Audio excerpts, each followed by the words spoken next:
Friends, एक बार सभी का स्वागत है आपके अपने YouTube चैनल गुरु आर्यभट्ट में। तो आइए एक धमाकेदार शुरुआत करते हैं आपके मॉडल पेपर से। और ये मॉडल पेपर है आपके 10th क्लास के नंद हिंदी पेपर से। नंद हिंदी वैसे विद्यार्थी का सब्जेक्ट होता है जो उर्दू लेके अपना विषय कंप्लीट करते हैं। तो अब देखिए इस नन हिंदी, अगर आप नन हिंदी के विद्यार्थी नहीं हैं तो इस वीडियो को आप अपने दोस्तों के पास शेयर कर दीजिए। और अगर आप नन हिंदी के विद्यार्थी हैं तो आइए जुड़ जाइए और देखिए कि आज कैसे कैसे क्वेश्चन हम आपके लिए लेके आए हैं। तो देखते हैं कि आज का मेरा जो पहला क्वेश्चन होता है वो कैसा क्वेश्चन है। ये रहा आपके स्क्रीन पर पहला क्वेश्चन, देख सकते हैं। इसमें आपको बताना है कविता है, मतलब इसमें आपको यह बताना है कि 4 ऑप्शन जो है इसमें कौन सी कविता है। जिस प्रकार से बिहार विद्यालय परीक्षा समिति क्वेश्चन पूछती है वैसा क्वेश्चन हम आपके लिए लेकर आए हैं ताकि इस बार का एग्जामिनेशन सुपर से भी ऊपर हो जाए।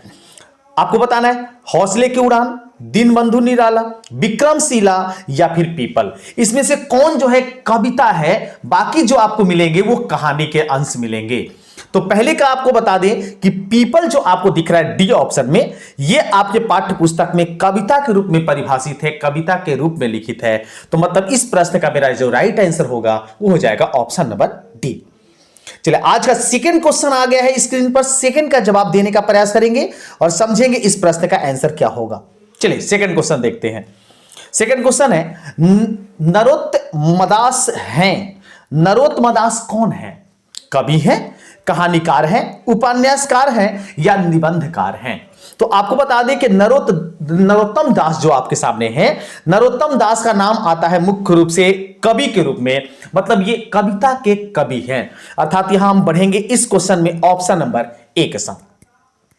एक कार्य सभी लोग करते जाएंगे, आप लोग ये भी करते जाएंगे कि कौन कौन क्वेश्चन सही हो रहा है। आप सही वाले क्वेश्चन का काउंट करते जाएंगे और पूरे क्वेश्चन हम आपको बताने वाले हैं, इसलिए वीडियो को अंत तक देखें। घबराएं नहीं, अकबकाएं नहीं, आराम से बैठ जाएं और मोबाइल पर अपने इससे जानकारी को देते रहें। महमूद के पास कितने पैसे हैं? यह आपके क्रिस्ले से पूछा गया प्रश्न है। आपका जो पाठ्य पुस्तक क्रिस्ले है उससे यह पूछा गया प्रश्न है कि महमूद जो है उसमें उसके पास कितने पैसे हैं। ऑप्शन है 10, 5, 12 या फिर 20। तो तीसरा का अगर जवाब जाने तो महमूद के पास 12 पैसे हैं। इस प्रश्न का राइट आंसर हो जाएगा, वो हो जाएगा ऑप्शन नंबर सी। चलिए लगे हाथ तो हम देखते हैं चौथे प्रश्न को और इसका जवाब ढूंढने का प्रयास करते हैं। प्रश्न है कि हामिद ने चिमटा खरीदा और सम्मी ने, मतलब हामिद जो गया था अपने मेला में तो वो चिमटा खरीदा था अपनी मां के लिए, लेकिन उसके साथ जो सम्मी गया था वो सम्मी क्या खरीदा था, ये आपको इस प्रश्न में बताना है। ऑप्शन है पतंग, जलेबी, खंजरी या फिर समोसा। अगर आप पाठ्य पुस्तक पढ़े होंगे इस क्वेश्चन का जवाब आप चुटकी बजा के दे देंगे, इजी दम दे देंगे, हमें पक्का विश्वास है। अगर नहीं पढ़े हैं तो चलिए इसका जवाब जानते हैं। इसका जवाब होगा खंजरी खरीदा था। Option C is right answer. चलिए इसी के साथ हम देख लेते हैं पांचवा प्रश्न आपके स्क्रीन पर है, इसको भी समझते हैं। ठोस का विलोम है। ये देखिए व्याकरण से क्वेश्चन आ गया। जो आपके सामने ठोस शब्द आता है, इस ठोस का विलोम बता रहा है क्या होगा। तो ठोस का विलोम ऑप्शन है सरल, गरल, बिरल या फिर तरल। तो ठोस इंग्लिश में से सॉलिड कहते हैं, मजबूत जो होता है। तो इसका विलोम क्या होगा? इसका विलोम हमारा हो जाएगा तरल, मतलब लिक्विड। ऑप्शन डी के साथ पांचवें में बढ़ेंगे आगे। चलिए अगला प्रश्न स्क्रीन पर है। अगले प्रश्न में देखेंगे क्या जवाब देते हैं आप लोग और कितने सही हो गए कमेंट में अंत में जरूर बताइएगा। अभी देखते हैं नंबर 6। रुग्ण का विलोम है। यह आपको व्याकरण से रुग्ण शब्द जो है इसका विलोम बताना है। ऑप्शन है अस्वस्थ, स्वस्थ, बीमार या फिर बीमारी। तो आपको जानकारी होना चाहिए कि रुग्ण बोला जाता है बीमारी को, जो बीमार होता है, माफ कीजिएगा बीमार जो होता है उसको कहते हैं। तो बीमार का विलोम क्या होगा? स्वस्थ, मतलब इसका राइट आंसर होगा ऑप्शन नंबर बी। चलिए इसी के साथ 7 नंबर देख लेते हैं। बर्तन लालच लाल की मुरली धरी लुकाई काव्य पंक्ति है। मतलब ये जो आपके सामने पंक्ति है कि बतरस लालच लाल की मुरली धरी लुकाए काव्य की पंक्ति किस पाठ से ली गई है या किस दोहे से ली गई है। ऑप्शन मिलेंगे बिहारी के दोहे, करमवीर से, पीपल से या फिर सुदामा चरित्र से। तो चलिए अगर 7 का राइट आंसर जाने तो 7 का राइट आंसर होगा ये कहानी या ये दोहा लिया गया बिहारी के दोहे से, अर्थात बिहारी के द्वारा यह स्पष्ट किया गया था। ऑप्शन ए के साथ इस 7 में बढ़ेंगे आगे। चलिए आगे हैं आज के 8वें क्वेश्चन की ओर। 8वें क्वेश्चन का जवाब जानेंगे और समझने का प्रयास करेंगे। देखते हैं इसको कितने लोग जवाब दे पाते हैं। कर्पूरी ठाकुर ने कॉलेज त्याग किया, कब किया था? ऑप्शन 4 मिलेंगे, 1931 में, 29 में, 1942 में या फिर 1922 में। कर्पूरी ठाकुर जो थे वो अपने कॉलेज का त्याग कब कर दिए थे, ये इस प्रश्न में बताना है। तो कर्पूरी ठाकुर के द्वारा कॉलेज का त्याग किया गया था 1942 ईस्वी में। यह आपके पाठ्य पुस्तक में स्पष्ट रूप से लिखा हुआ है।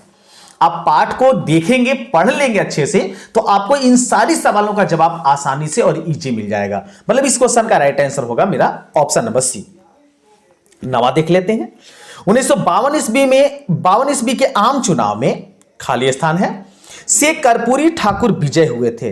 मतलब आपको बताना है कि किस जगह से या किस विधानसभा से कर्पूरी ठाकुर जो है वो विजयी हुए थे। यह भी आपको अपने पाठ्य पुस्तक के आधार पर बताना है। विधानसभा का नाम बताना है, समस्तीपुर था, मुजफ्फरपुर था, दरभंगा था या फिर आपका सीतामढ़ी था। तो चलिए अगर आप इसका राइट आंसर जानते हैं तो जानते होंगे, नहीं जानते हैं तो जानिए वो समस्तीपुर के ताजपुर विधानसभा से चुनाव लड़े थे और वहां से वो विजय घोषित किए गए थे। मतलब इस क्वेश्चन का मेरा राइट आंसर होगा वो हो जाएगा ऑप्शन नंबर ए। चलिए अगला प्रश्न स्क्रीन पर है आपके सामने 10वें नंबर में। इसको समझ के जवाब देने का प्रयास करेंगे। खेमा शीर्षक कहानी का केंद्र में है। मतलब आपको बताना है कि खेमा जो कहानी है ये किसके केंद्र में है, इसमें कौन सी बातें स्पष्ट की गई हैं, किसको ज्यादा भूमिका दिया गया है। ऑप्शन है बाल विवाह, बेमेल विवाह, बाल मजदूरी या फिर विधवा विवाह। तो खेमा शीर्षक जो है, अर्थात खेमा जो आपका पाठ्य पुस्तक है, इसमें किसका वर्णन किया गया है? तो इसमें वर्णन किया गया है बाल मजदूरी के तहत। चूंकि बालकों को मजदूरी करने के लिए प्रेरित किया जाता है गांव में, या कह सकते हैं कमजोर वर्गों के द्वारा, तो उसी के व्याख्या की गई इस पाठ में। मतलब इस प्रश्न का राइट आंसर होगा वो हो जाएगा ऑप्शन नंबर सी। 11 को बताइए। 11 आपको व्याकरण से लिया गया क्वेश्चन। हम पहले बता दें, मोस्ट इंपोर्टेंट क्वेश्चन हम आपके लिए लिए हैं। एकदम सभी क्वेश्चनों को देखिए और तभी एग्जामिनेशन में जाइए, ताकि आप सुपर से भी ऊपर नंबर प्राप्त कर सकें। सूर्य का पर्यायवाची नहीं है। सूर्य का पर्यायवाची वैसे शब्द को बोलते हैं जिसमें दो जो शब्द होते हैं उसके समान अर्थ होते हैं, शब्द अलग अलग होते हैं। आदित्य सूर्य का ही रूप है। मार्तंड, आगे पढ़ते हैं, आंशुमाली या पूर्व। अब देखिए इसमें से आदित्य तो हमें मिला कि सूर्य का पर्यायवाची जो है वो है, लेकिन कौन नहीं है आपको यह बताना है। तो मार्तंड भी सूर्य को ही बोलते हैं और साथ ही साथ अंशुमाली भी सूर्य को ही नाम दिया गया है। यहां पर पूर्व जो आपको डी ऑप्शन में दिख रहा है यह सूर्य का पर्यायवाची नहीं है। पूर्व एक दिशा होता है या पहले को पूर्व कहते हैं। मतलब इस क्वेश्चन का राइट आंसर होगा वो हो जाएगा ऑप्शन नंबर डी। चलिए 12 देख लेते हैं। इसी के साथ आपको बताना कि लोकोक्ति को कहा जाता है। मतलब जो लोकोक्ति जो होता है उसे और किस नाम से जानते हैं? मुहावरा कहते हैं, कहावत कहते हैं, मिश्र वाक्य कहते हैं या पदबंध कहते हैं।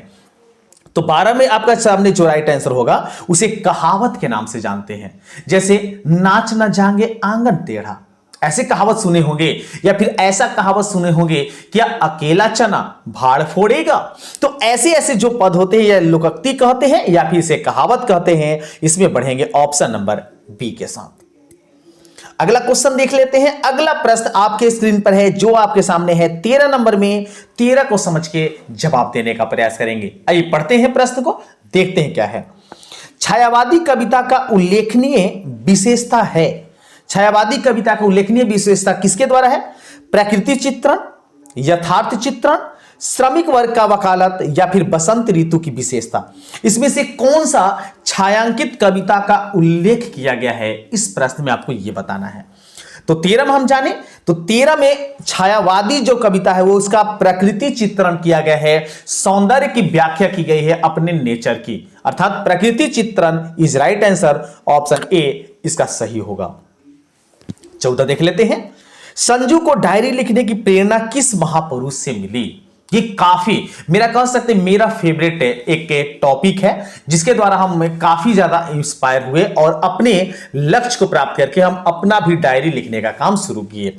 तो संजू को यह प्रेरणा किससे मिली थी? हमें तो संजू को पढ़ के मिला था। क्या आपको जानकारी है इसके बारे में कि संजू की डायरी लिखने की प्रेरणा किससे मिली? ऑप्शन आपको 4 मिलेंगे।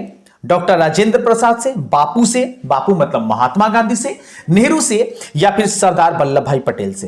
तो 14 में हम बता दें कि 14 का आपका राइट आंसर होगा बापू से, महात्मा गांधी से प्रेरित होके जो संजू थी वो डायरी लिखना प्रारंभ की थी। ऑप्शन बी के साथ यहां आगे बढ़ेंगी। चलिए 15 को देख लेते हैं। 15 में जवाब देते हैं क्या होता है। मैं कहता हूं आखिम देखी, तू कहता कागज की लेखी, पंक्ति का उद्दव है। मतलब पंक्ति जो आपके सामने है, मैं कहता हूं आखिर देखी, तू कहता है कागज की लेखी, ये किसके द्वारा या किस पद में, किस पाठ में, किस कविता में बताया गया है? तो चलिए इस 15 में हम बता दें कि 15 ये जो कविता है, ये कविता रखा गया है कबीर के पद से। Option A is right answer. Kabir जो है वो अपने पदों के द्वारा ऐसा व्याख्या करते हैं। चलिए आगे है 16 नंबर क्वेश्चन की ओर। 16 का जवाब एक बार जानने का प्रयास करेंगे। कागज का अर्थ है, जो अभी अभी कबीर के पद में कागज लिखा हुआ मिला, उस कागज का देखिए, याद रखिएगा कागज नहीं है, ज नहीं है इसमें। लास्ट में जो ज होता है ये ज नहीं है, बल्कि यहां पर द है। तो कागज जो है इसका अर्थ क्या होता है? ऑप्शन है पृथ्वी, कलम, स्याही या फिर कागज।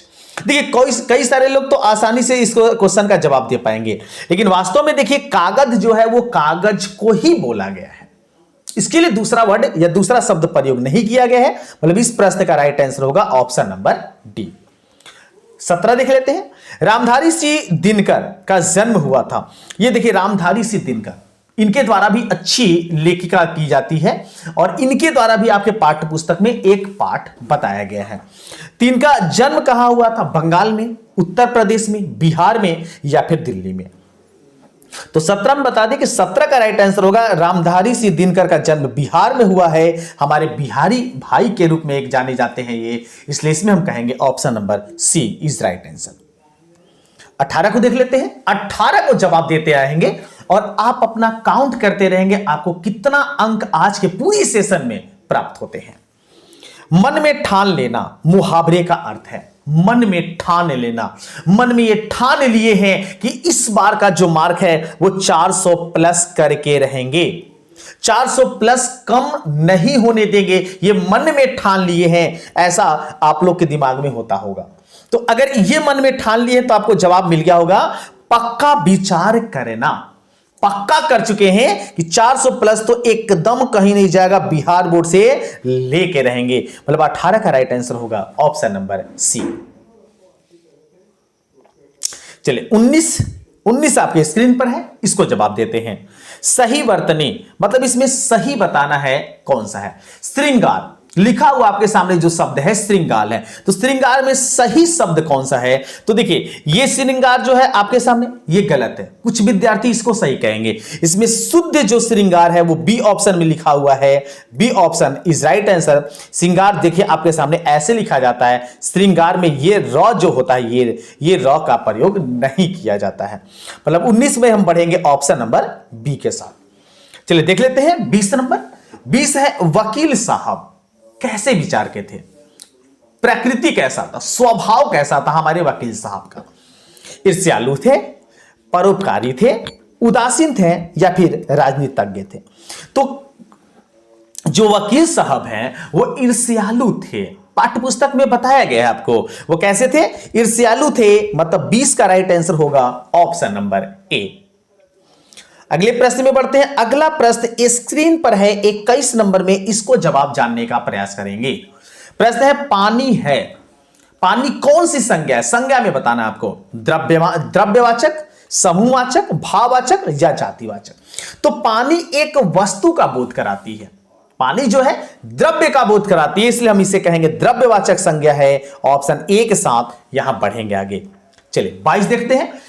आपके किताब के साथ साथ व्याकरण के भी अच्छे क्वेश्चन होते हैं आपके एग्जामिनेशन में, इसलिए व्याकरण पर भी आप फोकस जरूर करेंगे।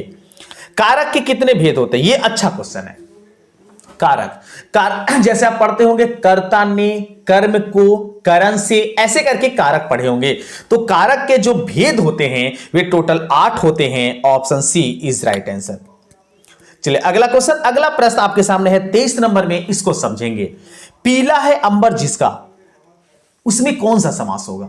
पीला है अंबर जिसका, जिसको हम लोग पीलांबर या पीतांबर के नाम से जानते हैं, तो ये कौन सा समास है? तो पीला है अंबर, ये अगर बात कही जाए तो इस समास के रूप में जाना जाएगा बहुब्रीहि, क्योंकि ये अपने शब्द को छोड़ के किसी अन्य को व्यक्त करता है, इसलिए हम कहेंगे पीला है अंबर जिसका, जो पीला अंबर पहनता है, पीला कपड़ा पहनता है, उसको पीलांबर कहते हैं या पीतांबर कहते हैं। अर्थात ये बहुब्रीहि समास का उदाहरण है। Option C, sorry option D is right answer. 24 देख लेते हैं, 24 को समझते हैं। अनुरूप में कौन उपसर्ग है? अनुरूप, देखिए उपसर्ग किसको कहते हैं? जो शब्द के पहले लगता है और शब्द के अर्थ में परिवर्तन कर लेता है। तो अनुरूप में कौन सा आपके सामने लगा हुआ है? तो देखिए रूप में लगा हुआ है अनु, तो अनु जो होगा ये बी ऑप्शन में है और यही होगा इसका उपसर्ग। उपसर्ग के रूप में बी इज राइट आंसर। 25 लाल पीला होना, ये मुहावरा एकदम अकबकाएंगे नहीं, सारे क्वेश्चन को हम सटीक और सही जवाब आपको देने वाले हैं। एकदम बिल्कुल अकबकाए नहीं, कमर कस के दम बैठ जाएंगे और आराम से वीडियो को देखते रहेंगे। लाल पीला होना मुहावरे का सही अर्थ क्या होता है? तो लाल पीला होना मतलब क्या? गुस्सा करना, क्रोध करना। और ऐसा ऑप्शन किस में दिखता है? तो ये दिख रहा है आपको बी ऑप्शन में, क्रुद्ध होना। Option B is right answer. Next 26 देख लेते हैं। 26 आपके सामने क्वेश्चन है कि विक्रमशिला के प्रांगण में कितने महाविद्यालय थे? ये आपको विक्रमशिला जो पाठ है उसके आधार पर ये आपको बताना है। ऑप्शन है 1, 2, 3 या फिर 6। तो विक्रमशिला जो पाठ है उसमें 6 महाविद्यालय टोटल थे। ऑप्शन डी के साथ यहां बढ़ेंगे आगे। 27 को देखते हैं, इस प्रश्न का जवाब ढूंढने का प्रयास करते हैं। संजू किस कक्षा में पढ़ती है? अब इसको भी आपको पाठ्य पुस्तक के आधार पर बताना। ये कहीं सामाजिक विज्ञान का प्रश्न नहीं, ये किताब के क्वेश्चन है, इसलिए किताब आराम से पढ़ लीजिए, आपको मैक्सिमम क्वेश्चन वहां से पकड़े जाएंगे। संजू किस प्रकार के, किस कक्षा में पढ़ती थी? 5वीं में, तीसरी में, 8वीं में या फिर 10वीं में? तो आपको बता दें कि संजू पाठ्य पुस्तक के आधार पर जो बताया गया है वो 8वीं कक्षा में पढ़ती थी। ऑप्शन सी के साथ यहां इस प्रश्न में बढ़ेंगे आगे। 28 देखिए, खेमा कहां काम करता था? खेमा से एक क्वेश्चन पहले कर चुके हम लोग, ये दूसरा क्वेश्चन हमारा है खेमा का। तो खेमा कहां काम करता था? खेत में, रसोई घर में, कालीन उद्योग में या फिर कसारा के होटल में? तो 28 जाने, तो 28 का राइट आंसर होगा कसारा के होटल में। Option D is right answer. 29 screen पर है, 29 को एक बार समझेंगे और जवाब जानने का प्रयास करेंगे। प्रश्न है, वीर शिवाजी की गाथाएं उसको याद जबानी थी, काव्य पंक्ति है। वीर शिवाजी की गाथाएं उनको याद कहानी थी, बूंदों ने हर बोली मुंह से, हमने सुनी कहानी थी, खूब लड़ी मर्दानी वह तो झांसी वाली रानी थी। अर्थात option A is right answer, Jhansi की रानी। 30 देखते हैं। 30 आपके सामने, चिकित्सा का चक्कर, काफी काव्य अच्छा लगा हमें। ये चिकित्सा का चक्कर जो है ये काफी हंसी और काफी मनोरंजन भरा है। आप भी पढ़े होंगे तो काफी ज्यादा आपको पता चला होगा कि कैसे एक झूठ बोल के चिकित्सा के चक्कर में फंस जाता है और जो नहीं होना चाहिए था उसे वो हो जाता है उसे। तो ये पाठ्य पुस्तक में आपको पढ़ेंगे, अगर पढ़े होंगे तो बहुत खुशी की बात है। चलिए इसका जवाब जानते हैं। चिकित्सा का चक्कर शीर्षक पाठ के साहित्य की कौन सी विधा है? कैसा है? कहानी है, संस्मरण है, लेख है या फिर व्यंग है? तो ये एक प्रकार का जो आपके सामने है व्यंग है, अर्थात व्यंग किया जाता है किसी मनुष्य पर कि चिकित्सा का चक्कर में नहीं पड़ना चाहिए। Option D is right answer 30 में। 31 स्क्रीन पर है, 31 का जवाब जानेंगे हम लोग। 31 है, मैं स्त्रीवध नहीं करूंगा। यह पंक्ति किसने कही? मैं स्त्रीवध नहीं करूंगा। पद्मा ने, सैनिक ने, सेनापति ने या फिर अशोक ने? तो यह बात कहने का श्रेय जाता है अशोक के द्वारा। Ashok is right answer, option D correct. 32 देख लेते हैं। कलिंग संबंधित है, कलिंग किससे संबंधित है? रानी लक्ष्मीबाई से, पद्मा से, अशोक से या इनमें से कोई नहीं? तो कलिंग जो है वो संबंधित पद्मा से है। ऑप्शन बी इस 32 क्वेश्चन का राइट आंसर होगा। 33 का जवाब जानेंगे। दर्दमंद और वंचितों की हिफाजत का संकल्प निहित है। दर्दमंद और वंचियों की हिफाजत का श्रेय किसे जाता है, और ये कहानी या ये बच्चे जो बात है ये किस कविता में कही गई है, ये बताना है इसको। तो 33 का राइट आंसर होगा बच्चे की दुआ, अर्थात ऑप्शन सी के साथ यहां बढ़ेंगे आगे। चलिए अगला प्रश्न स्क्रीन पर है 34 नंबर में, और इस बार व्याकरण के प्रश्न है। ये तो हम पता है कि पक्का जवाब दे देंगे, और जैसा कि हम बता चुके हैं कि आप काउंट करते रहेंगे आपको कितने अंक प्राप्त होते हैं आज के इस पूरे सेशन में। अशुद्ध वाक्य है, इसमें गलत वाक्य चुनना है। मैंने गुरु जी का दर्शन किया, ये शुद्ध है कि नहीं आप लोग डिसाइड कर सकते हैं। तो चलिए अगला देख लेते हैं। राम ने रोटी खाई, ये तो शुद्ध है, क्योंकि जब ने चिन्ह आ जाता है कर्ता का तो क्रिया के अनुसार कर्म के अनुसार क्रिया का रूप होता है, तो बी सही है। राम ने कहानी सुनाई, ये भी सही है। उसके बाल काले हैं, ये भी सही है। मतलब यहां पर गलत जो आपके पास हो गया वो गलत हो गया ऑप्शन नंबर ए, अर्थात इस क्वेश्चन में हम कहेंगे इस प्रश्न का जो राइट आंसर होगा वो हो जाएगा ऑप्शन नंबर ए, अशुद्ध वाक्य के रूप में। चलिए 35 देखिए, गलत वर्तनी, मतलब गलत शब्द जो है वो कौन सा शब्द है आपको ये बताना है। अभिलाषा, अभिलाषा ये सही है। रोशनी, क्या ये सही है? अगर आपको लगता है तो आप कमेंट कर सकते हैं, लेकिन आगे पढ़ते हैं। रोशन, ये सही है। राकेश, ये भी सही है। मतलब गलती हो गया यहां पर रोशनी, रोशनी नहीं होता है बल्कि होता है रोशनी। शब्द जो होता है वो होता है रोशनी, रोशनी नहीं होता है। 35 में बी इज राइट आंसर, ऐसे गलत वर्तनी था वो। 36 देखते हैं, 36 को समझने का प्रयास करते हैं। तो 36 हमारे सामने क्वेश्चन है कि नेक का अर्थ है। नेक का मतलब क्या होता है? नेक किसे कहते हैं? तो नेक जिसको कहा जाता है कि नेकी कर दरिया में डाल, आप पढ़े होंगे इस बात को। तो नेक बोला जाता है अच्छाई को, व्यवहार को, अर्थात 36 का जो मेरा राइट आंसर होगा वो हो जाएगा अच्छा is right answer, option A के साथ यहां बढ़ेंगे आगे। चलिए अगला प्रश्न आपके स्क्रीन पर है जो आपके सामने है 37 नंबर में, इसको समझ के जवाब देने का प्रयास करेंगे।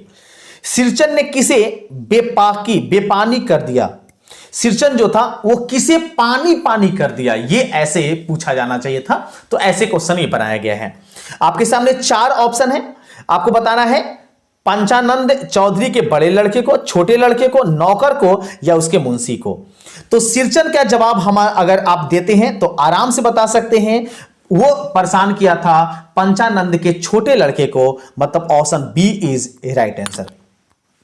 38 देख लेते हैं, 38 का जवाब क्या होता है ये समझते हैं। प्रश्न आपके सामने है कि सिरचन को घी की डांडी के साथ क्या पसंद है? सिरचन जो है घी के डांडी के साथ क्या खाना पसंद करता है? इस प्रश्न में आपको यह बताना था। चूड़ा, चीनी, चना या फिर नमक। तो इसका आप अगर जानते होंगे तो ये आपका जवाब सही होगा चूड़ा, अर्थात उसे चूड़ा खाना पसंद था घी की डांडी के साथ। मतलब घी के साथ चूड़ा वो ज्यादा पसंद करता था सिरचन। काफी अच्छा पाठ है ये भी सिरचन की कहानी। आर्यभट्ट किस विद्या के क्षेत्र में विश्व प्रसिद्ध है? आर्यभट्ट हमारे बिहार के रहने वाले, हमारे बिहार के पटना के बगल में एक तारेगना जगह पड़ता है जहां पर हमारे आर्यभट्ट का जन्म हुआ था। तो आर्यभट्ट किस काल के या किस विधा या किस कहानी के बारे में या किस क्षेत्र के बारे में प्रसिद्ध हैं, आपको इस प्रश्न में यह बताना है। खगोल विद्या, धनुर्विद्या या फिर भूतत्व विद्या या फिर वाद्य विद्या। तो आर्यभट्ट के बारे में अगर जानते होंगे तो आर्यभट्ट की कहानी खगोल विद्या के बारे में, अर्थात आकाशीय पिंडों की जानकारी बताने में सबसे ज्यादा प्रचलित हुई है और उनके द्वारा ही बताया गया था कि हमारी पृथ्वी जो है वो सूर्य के चारों ओर घूमती है। मतलब ऑप्शन ए के साथ यहां बढ़ेंगे आगे 39 में। चलिए 40 को जवाब देखते हैं, 40 को समझने का प्रयास। अनुकरणीय में प्रत्यय है, ये जो अनुकरणीय शब्द आपके सामने दिख रहा है इसमें प्रत्यय बताना है कौन सा। जैसे उपसर्ग शब्द के पहले लगता है तो प्रत्यय शब्द के बाद लगता है, तो इसमें बताना है अनुकरणीय में। तो इसमें आपके सामने जो प्रत्यय है वो प्रत्यय है ईय। ये जो आपके सामने अनुकरण है इसमें ईय लगा हुआ है तब बना हुआ है अनुकरणीय, अर्थात इस क्वेश्चन का राइट आंसर होगा ऑप्शन नंबर सी। चलिए 41 को देखते हैं, 41 को जवाब ढूंढने का प्रयास करेंगे। अनुरूप में उपसर्ग है, देखिए यहां उपसर्ग पूछ दिया। उपसर्ग क्या बताए? शब्द के पहले लगेगा। तो ये शब्द एक बार पहले आ चुका, रूप में लगा हुआ आपके सामने ये अनु, तो ये अनु जो होगा यही शब्द सही होगा, मतलब इस क्वेश्चन का राइट आंसर होगा ऑप्शन नंबर सी। 42 को देख लेते हैं। 42 में जानते हैं क्या प्रश्न है। साध्य की महत्ता तभी है जब उसका साधन भी महान हो। काफी अच्छा लाइन लगता है हमको। साध्य की महत्ता मतलब साध्य की महत्व तभी है जब उसे साधन भी महान हो, साधन का भी काम महान हो। यह कथन किसका है, यह युक्ति किसकी है? तो यह युक्ति तो हम कभी नहीं भूल सकते हैं, आप भी मत भूलिएगा। यह युक्ति कहा गया है महात्मा गांधी के द्वारा। Option B is right answer. चलिए अगला प्रश्न स्क्रीन पर है जो आपके सामने 43 नंबर में, इसको समझ के इसका जवाब देने का प्रयास करेंगे। प्रश्न क्या है? हुंड्रू इतना बड़ा प्रपात है जहां खाली स्थान है फुट से पानी नीचे गिरता है। आपको बताना है कितना फुट से नीचे पानी गिरता है हुंड्रू की ऊंचाई के आधार पर, यह बता देना है। ऑप्शन है 246, 243, 253 या फिर 263 फीट। तो अगर आप पाठ्यपुस्तक के आधार पर बताते हैं तो यह 243 फीट पानी नीचे गिरता है हुंड्रू की जलप्रपात में, आपको यह बताया गया है। मतलब यह इसका राइट आंसर होगा ऑप्शन नंबर बी। 44 को देखते हैं, इसका जवाब जानते हैं। गोदी में पियवा चमक उठे सखियां चिहू उठे न गाते थे, ये कौन गाते थे? आपको जवाब देना है। 4 ऑप्शन आपको यहां भी मिलेंगे, कर्पूरी ठाकुर, निराला, कबीर या फिर बाल गोविंद भगत। इस गाना को या इस पंक्ति को कौन दोहराते थे, इसके बारे में आपको बताना है। तो 44 में बता दें ये दोहराने का कार्य करते थे Bal Govind Bhagat ji. Option D is right answer. चलिए 45 देखते हैं, इसको समझने का प्रयास करते हैं। 15 पैसे हैं, अर्थात 15 पैसे किसके पास हैं? हामिद के पास है, सम्मी के पास है, महमूद के पास है या फिर मोहसिन के पास है। जो आप जानते होंगे कि हामिद चिमटा खरीदा था मेला में जाके, उसी के तहत ये 15 पैसे की कहानी है।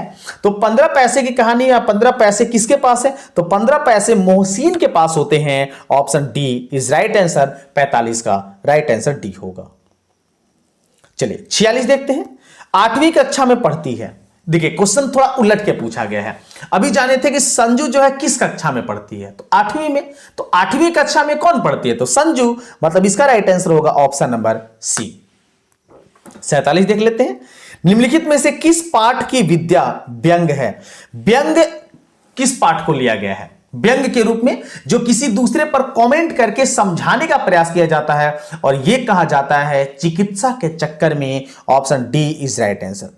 देखिए क्वेश्चन ऐसे ऐसे भी घुमा घुमा के पूछते हैं, और जिस प्रकार से बिहार विद्यालय परीक्षा समिति आपका क्वेश्चन पूछती है, उसी प्रकार हम आपके क्वेश्चन को यहां लाए हैं और काउंट करते रहेंगे आपके कितने अंक यहां से मिल रहे हैं। 48 देखते हैं। पीला अंबर में, पीला अंबर में कौन सा समास है? देखिए क्वेश्चन थोड़ा सा दोहराया जा रहा है। पीला अंबर में कौन सा समास होगा? बहुब्रीहि, मतलब option B is right answer. और यदि पहले वाले क्वेश्चन को आप ध्यान से समझे होंगे, इन क्वेश्चनों का जवाब आप इजी से दे पाएंगे। 49 देखते हैं। 49 का जवाब ढूंढते हैं। कबीर को साहब मानने वाला पात्र है। कबीर को साहब कौन पात्र या किसके द्वारा माना जाता था, या कबीर को किन्होंने साहब के नाम से संबोधित किया था? बाल गोविंद भगत, सिरचंद, खेमा या हामिद? तो 49 के अगर बारे में जाने तो 49 का राइट आंसर होगा ऑप्शन नंबर ए बाल गोविंद भगत। ऑप्शन ए के साथ बढ़ेंगे आगे। 50 देख लेते हैं।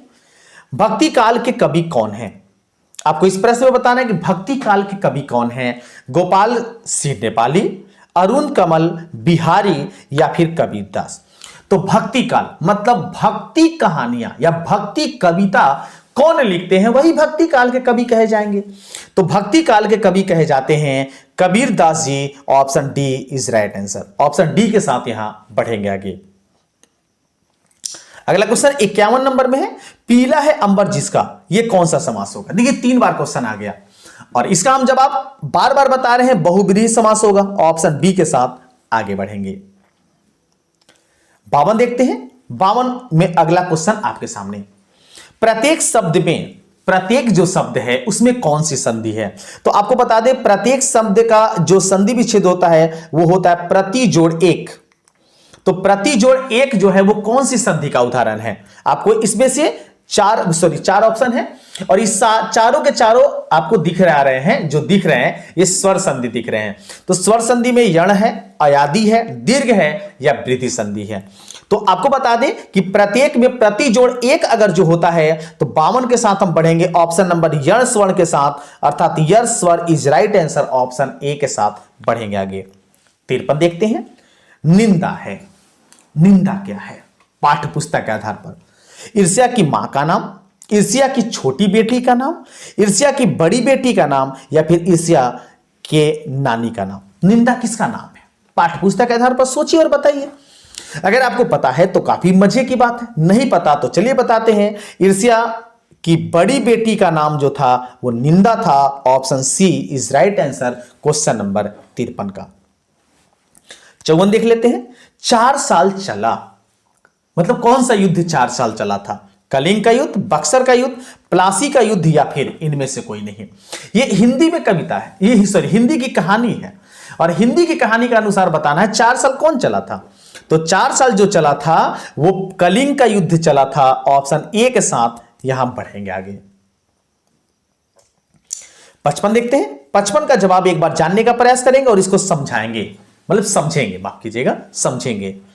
अन्वेषण, अन्वेषण का संधि विच्छेद होगा। चलिए देखिए 4 ऑप्शन, संधि विच्छेद आपको करके बताइए।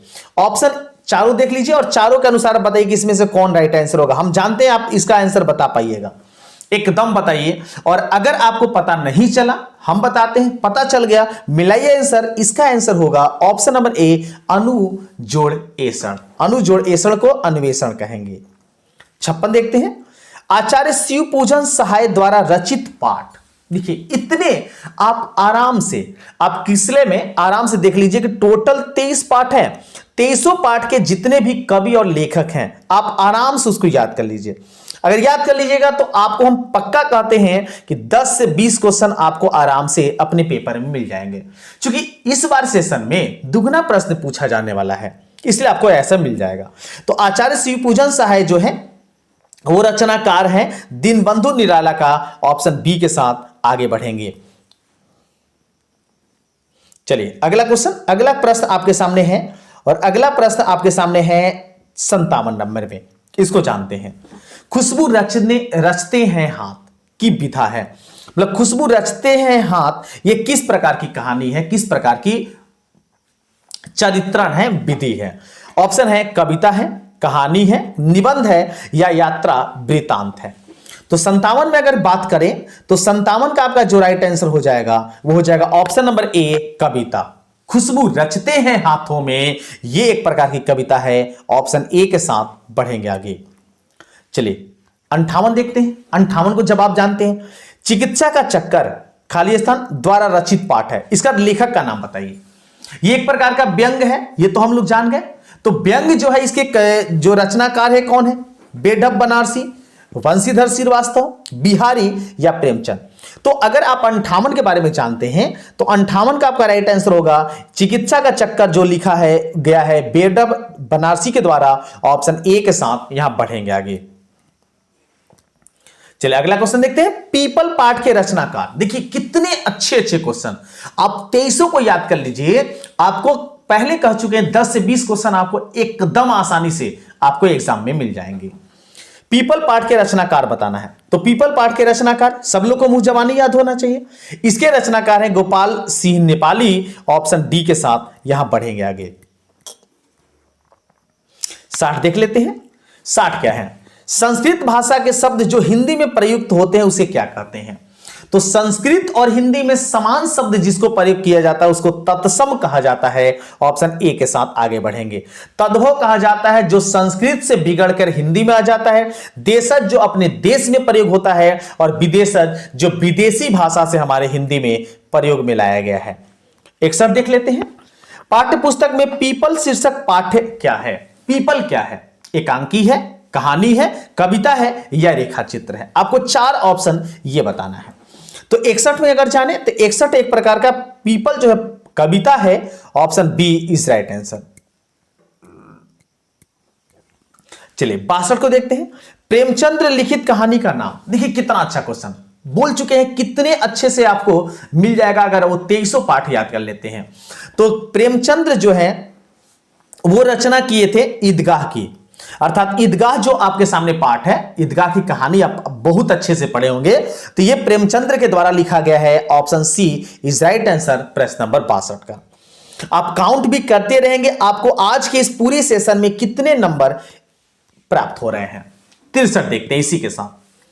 किसके वैभव की वृद्धि से वकील साहब का कलेजा जलता है? मतलब अपने पड़ोसी के दृष्टिकोण से, पड़ोसी जब ज्यादा आगे बढ़ रहा था तो वकील साहब उसको देख के अपने कलेजे को ठंडक नहीं पहुंच रही थी, वो कलेजा उनका जलता है। किसके साथ ऐसा होता है उसके साथ बताना है, डॉक्टर के, सिपाही के, ठेकेदार के या बीमा एजेंट के। तो 63 में अगर जानते हैं तो 63 का राइट आंसर होगा बीमा एजेंट के।